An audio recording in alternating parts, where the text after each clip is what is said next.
गाँव में किराने की दुकान के भाई कुछ ऐसी बातें हैं जो आप बिल्कुल सीक्रेट बातें हैं जो आपको अभी तक बिल्कुल पता नहीं होंगी। गाँव में किराने की दुकान में देखो, गाँव में कुछ किराने की दुकान के फायदे हैं, कुछ नुकसान है।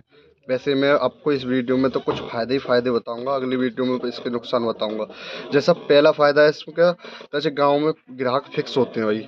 जैसे 10 घर हैं, 20 घर हैं, 30 घर हैं, तो ग्राहक फिक्स हो जाते हैं। तो फिक्स है तो लगभग उनकी, तो पहली बात तो फिर एक अमाउंट आता है। जैसे कि आज रोज की दुकानदारी गांव में होती है कि 3,000, 4,000, 5,000 की दुकानदारी रोज होती है। तो एक तो उससे फायदा अच्छा है। दूसरी बात कि इसमें उधार जैसे आपने दिया, आपने किसी बंदे को उधार दिया तो आप उसे जानते हो। जैसे शहर में ये नहीं होगा, आप उस बंदे को जैसे उधार दे दिया तो आपको अगर दूसरे गांव का है तो आप जानते नहीं हो। गांव में आपके जैसे कि आप किस बड़ों से ले गया तो आप उसे जानते हो, पैसे बार बार मांग सकते हो। और भाई ऐसे फायदे हैं। जैसे कि शहर में दुकान खोलोगे तो बिजली का, जैसे बिजली का वहाँ बिल ज़्यादा आता है, किराया, स्टाफ, भाई स्टाफ अगर ज़्यादा बड़ी दुकान होगी तो स्टाफ भी रखना पड़ेगा। गांव में ऐसा नहीं है कुछ।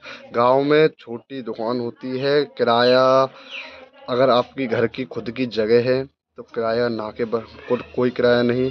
और बिजली घर की होती है तो घर का बिल भी जितना आता है वो उसमें लग जाता है। और भाई और स्टाफ की कोई ज़रूरत नहीं है। घर के आदमी जैसे कोई होता है, जैसे मेरी मम्मी है, मेरे पापा हैं, तो वो साथ देते हैं ना, तो उस मारे तो उसमें बहुत कम। तो इसके कुछ फ़ायदे यही थे। और जैसे वहाँ पर सैलरी आपको स्टाफ को देनी पड़ेगी भाई, स्टाफ रखना पड़ेगा तो सैलरी देनी पड़ेगी। यहाँ कोई स्टाफ नहीं तो उससे कुछ मुनाफा हो बच जाता है। खुद ही आप दुकान के मालिक हो, खुद ही नौकर हो, तो आपको जो पूरा प्रॉफिट होता है वो खुद ही को ही होता है। ये फ़ायदा कुछ हैं। अगली वीडियो में इसके कुछ नुकसान हैं, जो जैसे ये कैसे बढ़ा सकते हैं दुकान को, तो वो अगली वीडियो में मैं आपको ज़रूर बताऊँगा। Thank you.